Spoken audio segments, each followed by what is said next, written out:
अगर मैं आपसे कहूँ कि आपको अपने जीवन साथी को लेकर बिल्कुल भी टेंशन लेने की ज़रूरत नहीं है, बिल्कुल भी उसके बारे में सोचने की ज़रूरत नहीं है और बिल्कुल भी आपको परेशान होने की ज़रूरत नहीं है, तो आप कहेंगे क्यों? ऐसा कैसे हो सकता है? आखिर हमें उस इंसान के साथ में पूरी ज़िंदगी बितानी होती है, तो हम उसको लेकर टेंशन क्यों ना लें? क्यों सर्च ना करें? क्यों क्यों उसकी क्वालिटीज़ चेक ना करें? क्यों उसकी पर्सनैलिटी ना चेक करें? ऐसा कैसे हो सकता है? तो आज मैं आपको ना इन्हीं सवालों के जवाब देने वाली हूँ। नमस्कार दोस्तों, आपका फिर से स्वागत है मैग्नेट ऑफ लव में। मैं यहाँ लॉ ऑफ अट्रैक्शन की अमेजिंग पावर, सबकॉन्शियस माइंड की रिप्रोग्रामिंग और रिलेशनशिप के बारे में। अगर आप ऐसे वीडियोस के साथ इंटरेस्टेड हैं तो बने रहें मेरे साथ। चलिए बात करते हैं कि क्यों हम अपने जीवन साथी को लेकर टेंशन न लें, क्यों हम उसके बारे में ना सोचें, क्यों उसके बारे में छानबीन ना करें। देखिए, जब आप इस दुनिया में आए थे तो क्या आपने अपने माँ बाप को लेकर कुछ छानबीन की थी क्या? क्या आपने भगवान से कहा था कि नहीं नहीं, मेरे को ये वाले माँ बाप नहीं चाहिए, मेरे को वो वाले माँ बाप चाहिए? क्या ऐसा था? क्या आपने अपने भाई बहन को लेकर टेंशन की थी क्या, कि नहीं मेरे को ये वाला भाई नहीं चाहिए, मेरे को वो वाला भाई नहीं चाहिए, मेरे को ये बहन नहीं चाहिए, मेरे को ये वाली बहन चाहिए? क्या ऐसा कुछ था क्या? नहीं था ना। जब आप इस दुनिया में आए तो आपके माँ बाप पहले से फिक्स्ड थे कि ये आपके माँ बाप बनेंगे।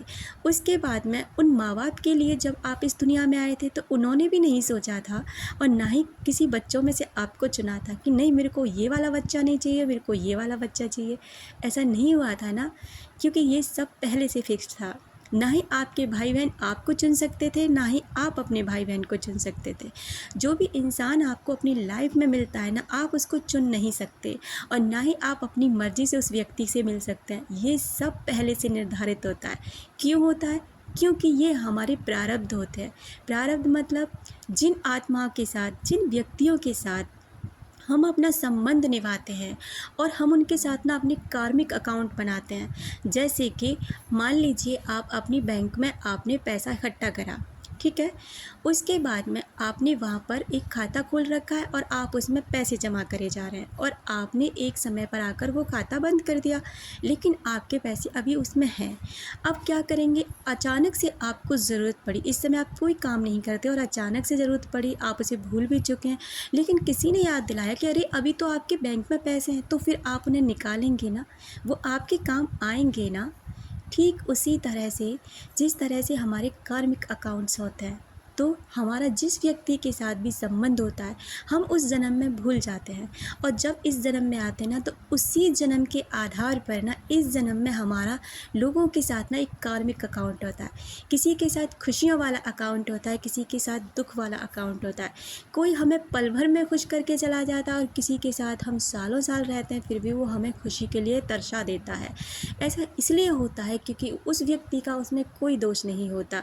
उस व्यक्ति को ना आपने किसी न किसी जन्म में किसी न किसी कारण से तकलीफ़ पहुंचाई है और वह व्यक्ति भी आज आपको तकलीफ़ पहुंचा रहा है।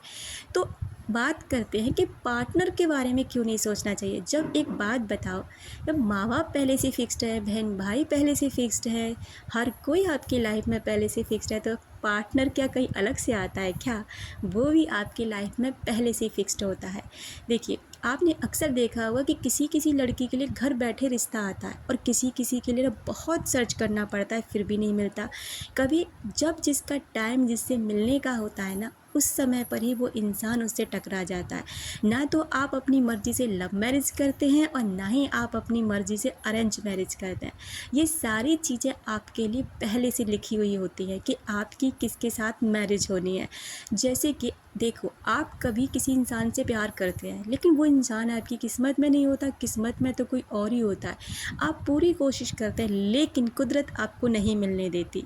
कोई बैर थोड़ी ना है आपसे कि कुदरत आपको मिलने नहीं देगी, लेकिन ये क्या है, क्योंकि डेस्टिनी ना आपकी किसी और इंसान के साथ जुड़ी है और वही इंसान की किस्मत आपको अपनी तरफ खींचने लगेगी और उस इंसान से आपकी दूरियां बनवा देगी। वहीं आपने देखा होगा कि शादी होने के कुछ समय बाद किसी का पति चला जाता है, किसी की पत्नी चली जाती है और उनकी लाइफ में कोई और आता है, क्योंकि उन दोनों का साथ ना वहीं तक था, उसके बाद में ना किसी के और के साथ उनका साथ जुड़ा था।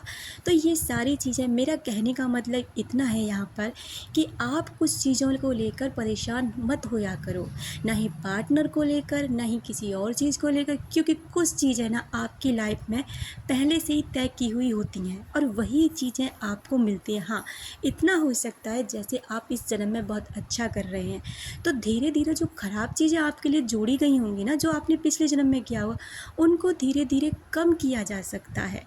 वो आपके आएंगी सही, आपको परेशान करेंगी, लेकिन उस रूप में नहीं आएंगी, आपके लिए कम हो जाएंगी।